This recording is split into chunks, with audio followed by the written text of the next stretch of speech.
Olá, meu nome é Marcelo Curado, eu sou professor do Departamento de Economia da Universidade Federal do Paraná. Trabalho com economia brasileira e com macroeconomia há alguns anos e resolvi, nesse período agora de crise, gravar alguns vídeos sobre justamente uma tentativa de uma reflexão, né, sobre essa crise tão séria que se abate aí sobre o globo, né, que está afetando já a economia brasileira, né. No vídeo de hoje eu vou falar de aspectos mais gerais, mas eu pretendo gravar temas mais específicos aí futuramente, né. A primeira coisa é que não tem nenhuma pretensão, é apenas uma tentativa de alguma reflexão, de estabelecer algum diálogo e de contribuir de alguma forma nesse momento, né, com alguns esclarecimentos, né. Bom, primeira coisa que eu acho que, embora a gente tenha um conhecimento parcial de tudo do que está acontecendo, mas eu acho que a gente precisa lembrar o seguinte, isso está bastante documentado na literatura econômica, na história econômica. A economia mundial já passou em alguns momentos, né, por crises muito severas, né. Eu diria que nós temos duas grandes crises muito importantes, a crise de 29 e depois o colapso do sistema financeiro que a gente teve em 2008, a crise do subprime, que se alastrou por 2008, 2009, e a gente tem uma memória talvez mais próxima dessa crise. Mas, de toda forma, é importante ter em mente que nós já atravessamos períodos bastante complexos, né? Também já passamos por períodos em que, além de mortes, né, que são sempre muito custosas para a sociedade, evidentemente, mas tivemos a destruição de todo um sistema econômico, de regiões do globo, né, como na Primeira Guerra e na Segunda Guerra Mundial, que devastaram, né, especialmente a Segunda Guerra, em que você teve a destruição de países inteiros, né, e que se reconstruíram depois, né. Então, a primeira coisa importante é marcar isso, né, a economia mundial já passou por crises econômicas muito importantes, muito severas no passado, nos recuperamos, né, e passamos esse período e até voltamos mais fortes. Então, a primeira colocação é essa. Com isso, eu não quero nem de longe minimizar o que está acontecendo na economia hoje, no mundo hoje, né, mais do que na economia, no mundo. Hoje a gente tem o registro de mais de 700 mortes na Itália e na Espanha, isso é incalculável, o valor não existe valor para mensurar isso, são perdas que não tem como você mensurar, né? Mas de toda forma, é importante chamar a atenção para que a economia tem sim como dar resposta. O problema, e aí também já a solução para esse problema, é que nós temos um aprendizado muito claro.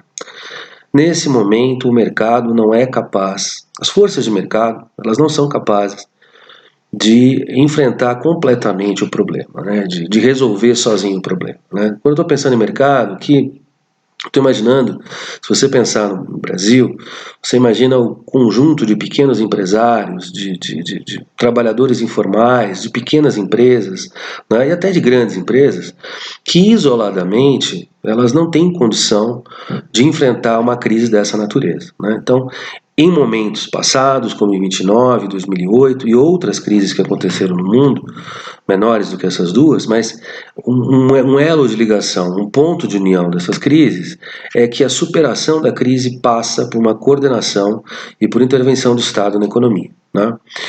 Em 29 a gente aprendeu isso, em 2008 a gente também aprendeu muito disso, tá? Em 2008 nós só conseguimos superar porque teve uma política de expansão monetária, uma política especialmente do Fed, né? Se a gente for pensar no que a gente chama de quantitative easing, né? Expansão monetária, da ordem de 4 trilhões de dólares, né? Que foi fundamental para salvar o sistema financeiro americano, né? Nós estamos numa crise de uma dimensão que não é muito calculável ainda, mas o que a gente sabe é que o agente privado, sozinho, a pequena empresa, muito menos os pequenos trabalhadores, não tem condição de superar essa crise sozinhos, né?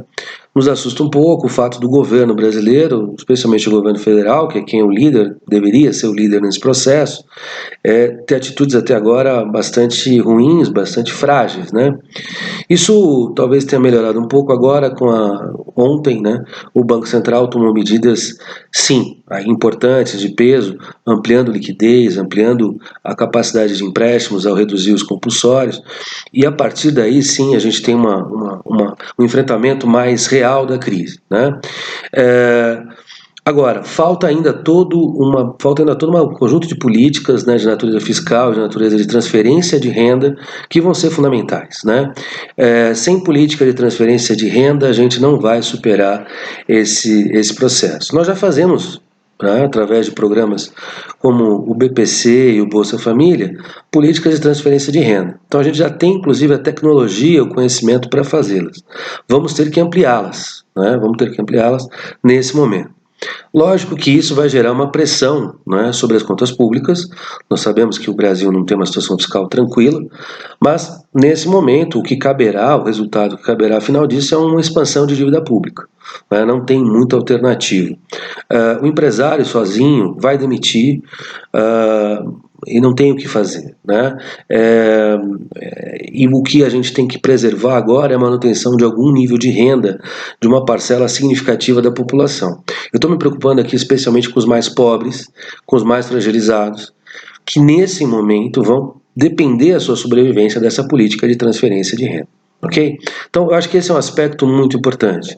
A gente precisa ter consciência, né, de que a solução para essa crise, se não solução, mas o paliativo para atravessar esse período turbulento que nós vamos ter, especialmente para aqueles que são mais fragilizados financeiramente, para os mais pobres, vai depender de uma intervenção estatal bastante incisiva e com valores que não vão ser valores de R$200 por família ou por trabalhador.